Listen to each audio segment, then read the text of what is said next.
Lorry உரிமையாளர்கள் நல சங்கத்தின் சார்பில் இன்னைக்கு செய்தியாளர்களை சந்திக்க இருக்கிறோம். இந்த அரசு ஆட்சி மாற்றம் ஏற்பட்ட பிறகு இந்த திருவள்ளூர் மாவட்டத்தில் எந்த விதமான மணல் மற்றும் சவுடு கிராவல் கோர இதுவரையும் ஒப்பந்தம் கோரலை. அதனால் காஞ்சிபுரம், ராணிப்பேட்டை, வேலூர், செங்கல்பட்டு இந்த மாவட்டத்தில் இருந்து கனிம வளங்கள் அந்த மாவட்டத்தில் மட்டும்தான் இயங்கி வருகிறது. இந்த மாவட்டத்தில் இருக்கிற குவாரி உரிமையாளர்கள் அவர்களுக்கு சொந்தமான லாரியில் இருந்து ஒவ்வொரு குவாரி வரும்போது 50 லாரி, 20 லாரி, 30 லாரின்னு வச்சுக்கிறாங்க. இந்த லாரியிலிருந்து அதிகமான பாரம் ஏற்றி வந்து எங்கள் சென்னை மற்றும் திருவள்ளூர் மாவட்டத்தை சேர்ந்த கட்டுமான வேலைகளுக்கும் மற்றும் எல்என்டி, அதானி மற்றும் சிஎம்ஆர்எல் அதாவது மெட்ரோ வேலை, சென்னை மெட்ரோ வேலைங்களுக்கு, குடியிருப்பு கட்டுறவங்களுக்கு, சொந்தமாக வீடு கட்டுறவங்களுக்கு, அரசாங்கம் சம்பந்தப்பட்ட வேலைகள் செய்பவர்களுக்கு அவர்கள் நிர்ணயிக்கிற அதிகப்படியான விலைக்கு விற்பனை செய்கிறார்கள். ஆனால் நாங்கள் எங்களுக்கு மிக மிக அருகாமையில் உள்ள ஆந்திர மாநிலத்தில் இருந்து கனிம வளத்தை சுமார் ஒரு 60 கிலோமீட்டர் தூரம் தான் எங்களுக்கு ஆந்திர மாநிலம். நாங்கள் அதனுடைய எல்லை பகுதியில் திருவள்ளூர் மாவட்டம் அமைந்திருக்கிறதுனால 60 கிலோமீட்டர் தூரத்தில் தான் எங்களுக்கு ஆந்திர மாநிலம் இருக்குது. ஆனால் காஞ்சிபுரம் மற்றும் வேலூர், ராணிப்பேட்டை, செங்கல்பட்டு மாவட்டம்னு பார்த்தா எங்களுக்கு 150லேருந்து 200 கிலோமீட்டர் தூரம் வருது. அது இல்லாமல் டோல்கட்டு, இந்த ஒரு 5-6 டோல்கட்டு வர தாண்டி பயணம் பண்ணி இவ்வளோ தூரத்துக்கு வந்து நாங்கள் வந்து டீசல் இதெல்லாம் கணக்கு போட்டோங்கன்னா குறைந்த விலைக்கு நாங்கள் வைக்க முடியாது. அதனால் அருகாமையில் இருக்க அடுத்த மாநிலத்தை சேர்ந்த ஆந்திர மாநிலத்தில் கனிம வளங்களை முறையான முறையில் சேல் டேக்ஸ் கட்டி, விற்பனை வரி கட்டி நாங்கள் வந்து முறையான ஆவணத்தோடு தான் நாங்கள் தமிழ்நாட்டுக்கு எடுத்துன்னு வந்து மேற்கொண்டு சொன்ன இந்த இதர அரசு வேலைகள் மற்றும் எல்லாத்துக்கும் நாங்கள் பயன்படுத்துகிறோம். ஆனால் ஆய்வு என்ற பெயரில் அதிகாரிகள் இந்த மாநில பார்டரில் வந்து என்ன பண்ணுறாங்கன்னா ராயல்ட்டி கொடுன்னு கேட்குறாங்க. ராயல்ட்டின்றது வந்து ஒரு கனிம வளத்தை வந்து மலையிலிருந்து எடுத்து வர்றதுக்கு அந்த குவாரி உரிமையாளர்கள் தான் அந்த அரசாங்கத்துக்கு, இப்போ தமிழ்நாட்டில் குவாரி இருந்ததுனால கனிம வளத்தை அவங்க வெட்டி எடுக்கிறதுக்கு அவங்க தான் அதுக்கு ராயல்ட்டி கட்டணும். ஆனால் நாங்கள் அந்த கனிம வளத்தை அவங்க ராயல்ட்டி அரசாங்கத்துக்கு அவங்க கட்டி அதை அரைச்சி கொடுக்கும்போது அது ராயல்ட்டி நாங்கள் வாங்க வேண்டிய அவசியம் இல்லை. அதுக்கான சேல் டேக்ஸ் வாங்கினா மட்டும் போதும். நாங்கள் அதை சேல் டேக்ஸ் கட்டி முறையான முறையில் தான் எடுத்துகிட்டு வரோம். இதனால் ஐஜிஎஸ்டி 2.5%, 5% நாங்கள் ஜிஎஸ்டி கட்டோம்னா 2% நம்ம தமிழ்நாடு அரசுக்கு தான் வருமானம் வருது. நாங்கள் தமிழ்நாடு அரசாங்கத்துக்கு தான் வருமானத்தை பெருக்கி கொடுக்குறோம். அதனால் அரசாங்கத்துக்கு எந்த விதமான இழப்பும் இல்லை.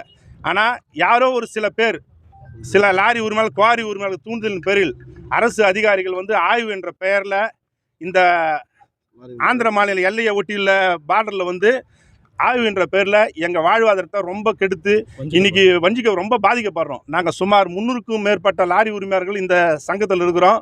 சுமார் ஒரு 1500-2000 லாரி மேலே இதிலேயே ஒரு தொழிலாக வச்சு செய்கிறோம். இதில் சுமார் ஒரு 3000 லாரி ஓட்டுநர்கள் இதில் எங்ககிட்ட ஷிஃப்ட் முறையில் 2 பேர் வேலை செய்கிறாங்க. இந்த 3000 பேர் குடும்பம் பாதிக்கப்படுது, எங்களுடைய 300 பேரும் பாதிக்கப்படுறாங்க.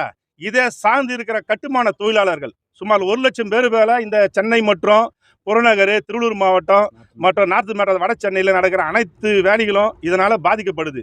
இதனுடைய பாதிப்புகள் பொதுமக்கள் வந்து யாருக்கும் இடையூறு இல்லாமல் அறவழி முறையில் நாங்கள் எல்லாமே வந்து எங்களோட லாரியை வந்து அரசாங்கம் ஒரு கவன ஈர்ப்பு, அரசாங்கத்துக்கு எங்களுடைய நிலைமையை எடுத்து சொல்கிறதுக்காக நாங்கள் எங்கள் லாரிகள் எல்லாத்தையும் இப்போ வேலை நிறுத்தம் செய்து அமைதியான அறவழியில் நாங்கள் போராடின்னு வரோம். இது அரசாங்கத்துக்கு தெரியப்படுத்துறதுக்காக தான் இதை நாங்கள் எல்லாமே பண்ணுறோம். மேலும் இதனால் ஆய்வுன்ற பெயரில் இவங்க அதிகாரிகள் வந்து நாங்கள் கனிம வளம் ஒரு எம்சாண்டு ஒரு ஜல்லிகள் எடுத்து வந்தால் கூட இவங்க மண் எடுத்துன்னு வராங்க. அதுவத்தான ஒரு கேஸை போட்டு அந்த லாரி உரிமையாளர்கள் மேலேயும் மற்றும் லாரி ஓட்டுநர்கள் மேலேயும் எஃப்ஐஆர் பதிவு செய்து அவங்க வாழ்வாதாரத்தையே கெடுத்துடுறாங்க. இதை வந்து அரசாங்கத்துக்கு தெரியப்படுத்துறதுக்காக தான் நாங்கள் வந்து அறவழி முறையில் யாருக்கும் இடையூறு இல்லாமல் ஒரு தனியாருக்கு சம்மந்தப்பட்ட எங்களை சொந்தமான இடத்துல எங்கள் லாரிகளை எல்லாத்தையும் நிறுத்தி வச்சு வேலை ஈர்ப்பு போராட்டத்தில் ஈடுபட்டு இருக்கிறோம். இது கவன ஈர்ப்பு போராட்டத்தில் ஈடுபட்டுருக்கோம். இது அரசாங்கம் இதை வந்து பரிசீலனை செய்து எங்களுக்கு ஒரு நல்ல முடிவை தெரியப்படுத்தணும் என்று உங்கள் சார்பாக கேட்டுக்கொள்கிறோம். அதுலன்னா விலையேற்றம் ஏற்படும்.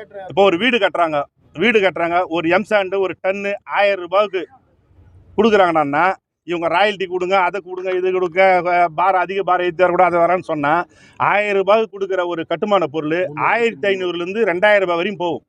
இதனால சுத்தமாக கட்டுமான தொழில் சுத்தமாக பாதிக்கப்படும். ஒரு சாதாரண மக்கள் வீடு நிச்சயமாக கட்டவே முடியாது. அவன் கனவுல ஒன்றாலும் வீடு கட்டிக்கலாம். பொதுமக்கள் தான் இதுல வந்து பாதிக்கப்படும். இது வந்து அரசாங்க கவனம் இதை முதல்ல புரிஞ்சுக்கணும். அரசாங்கத்துக்கு கெட்ட பேர் வரும். இது அரசாங்கத்துக்கு நிச்சயமாக இது மாதிரி பண்ணாங்கன்னா இது வந்து எல்லா வேலையும் நிறுத்தமாயிடும். இன்னொன்று கட்டுமான பொருள் விளையாட்டுறதுனால அனைத்து வீடு கட்டுறவங்க எல்லாருக்குமே வந்து பொதுமக்கள் மிகவும் பாதிக்கப்படுவாங்க. இதுதான் அரசாங்கத்துக்கு தான் ஒரு கெட்ட பேர் யாரோ ஒரு தூண்டுதல் பேரில் அரசாங்கம் கெட்ட பேர் ஏற்படுத்துறதுக்காக தான் இது யாரோ பண்றாங்க. இது அரசாங்கம் பரிசீலனை செய்து எங்கள் வாழ்வாதாரத்தை மேம்படுத்தி தரணுன்ட்டு உங்கள் அனைத்து திருவள்ளூர் வடக்கு மாவட்ட டெப்பர் லாரி உரிமையாளர் சங்கத்தின் சார்பாக உங்கள் அனைத்து பத்திரிகையாளர்களும் வேண்டி விரும்பி கேட்டுக்கொள்கிறோம். இந்த திருவள்ளூர் மாவட்டத்தில் இதுவரையும் எந்த குறைய மணல் மற்றும் சவுடு கிராவல் குறை இயங்கலை.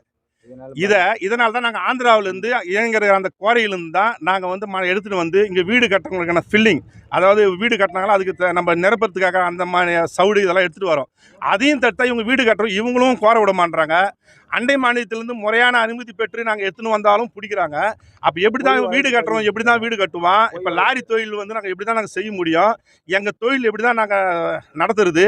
எங்களை நம்பி இருக்கிற ஒரு 3000 லாரி ஊழியர்கள் ஓட்டுநர்கள் அவங்க வாழ்வாத அவங்க குடும்பத்தை பார்க்கணும். அதெல்லாம் பரிசீலனை செய்து அரசாங்கம் ஒரு நல்ல முடிவை எங்களுக்கு தரணுன்ட்டு கேட்டுக்கொள்கிறேன்.